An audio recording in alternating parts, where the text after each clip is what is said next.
Isa sa publiko na bagong Chief Justice Maria Lourdes Sereno ang kanyang Statement of Assets, Liabilities, and Net Worth o SALN ngayong araw. Posible raw itong maging paraan para mahikayat ang mga miyembro ng Korte Suprema na ilabas na rin ang kanilang mga SALN. May news to go si Leah Manyalak del Castillo.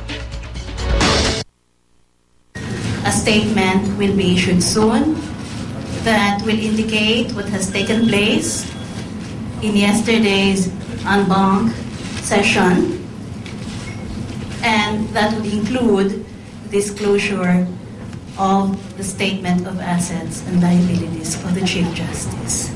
Ito ang ipinangako ni bagong Chief Justice Maria Lourdes Sereno sa pagharap niya sa 23rd Conference ng Presidents of Law Associations in Asia.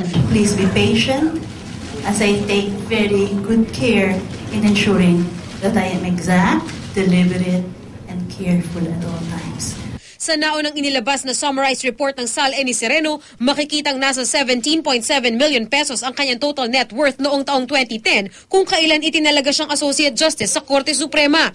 Hindi ito nalalayo sa idineklara niyang total net worth para sa taong 2009.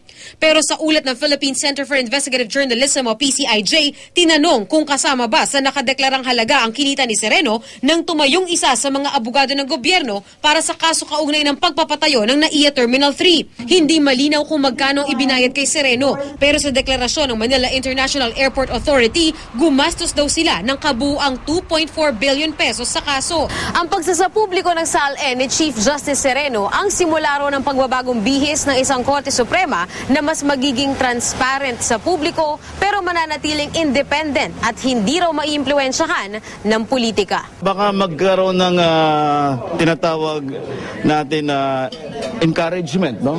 Sa ibang mga miyembro ng ating Korte Suprema na gawin na rin yung tamang disclosure sa SALN. Sa ngayon, tutok daw si Sereno sa paglalatag ng mga reforma sa hudikatura at kaugnay nito, may pakiusap siya sa publiko.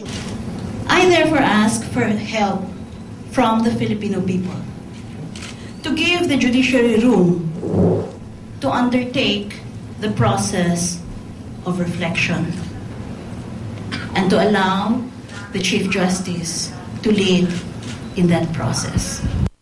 Leah Manyalak del Castillo, GMA News.